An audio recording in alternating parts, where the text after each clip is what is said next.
We are working on 4.6. We're going to investigate a new multiplication strategy called partial products multiplication. Yes. I hope that you're noticing.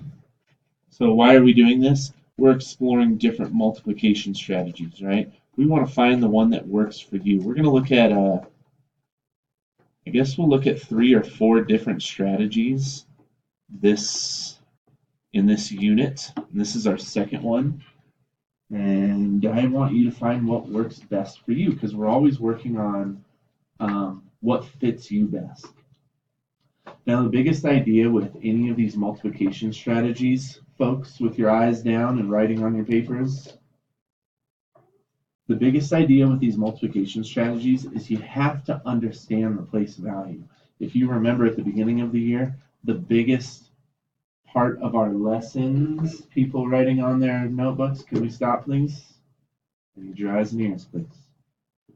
The biggest part of our lessons in Unit 1 was understanding place value. It's so important that I left that poster up there to explain place value for you, including the decimals, okay? There are place value representations on your desks, on your name tags, and there are place value representations in your notebooks, okay? We started with this expanded notation. Okay, so let's just say we'll have the first problem that was worked on. It was, was it 660 times 5, right? We learned a way called partition rectangle, right? What's similar about this name, partition rectangle and partial products? What do you see that there's some similarity? Yes, sir, in the back. They have this word part, right? So what we're doing, we're taking the factors, these large factors, and breaking them into part place values, eyes and ears. Okay. So with partition rectangle, when we were working on maybe 660 times 5, it looked like this. How many place values did we need to break it up going this way? It was 3 because 660. So what are the place values? Yes, what's one? 600. What's another? 60. What's the last one? 0. 0. And how many place values did I need to go in this direction? 1. Just 1 because it just there's the 5, right? And you did the math. Anything times 0 is 0. Oh, not 5. I'm sorry. Go back. It's 5 times 0. So any number times 0 equals 0. So we're feeling good about that. We did 5 times, I think the way that it was worked out earlier, we did 5 times 6, but we need to understand that it is 5 times 60 with that place value mover. So 5 times 60 is 300. 5 times 6 is 30 with that little 0. And then 5 times 600 is 3,000. And then we add those numbers up. 3,000 plus 300 plus 0 equals 3,300, right? Thumbs up, thumbs sideways, thumbs down. How you doing with that? Okay. Partial products is almost the exact same thing. It's just simplified so you don't have to use this box.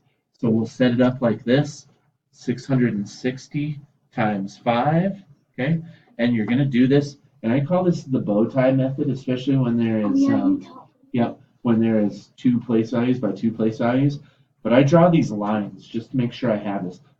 And you'll see this when we get into larger factors, like 660 times 550, something like that. You're going to want to keep it straight by drawing lines. So you don't have to set it up like this, but I want you to understand it looks like this. So 5 times 0 is 0, okay?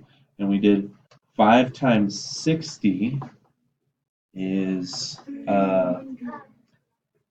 Oh, I'm sorry, a number. Good, thank you. But we worked it out, 300.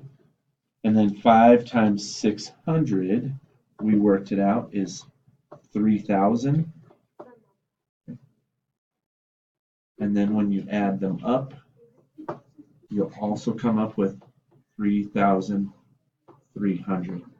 Thumbs up, thumbs sideways, thumbs down. How you feeling about just the way the similarities between partition rectangles and partial products, okay? This has everything to do with place value, right? And I want you to understand this. I need eyes here. I see a lot of eyes down. See a lot of eyes down. When you're setting these up, you need to make very carefully sure that you're aligning the place values. So you're putting all the ones in a column. You're putting all the tens in a column. You're putting all the hundreds in a column and all the thousands in a column. Did you see how I've aligned these numbers?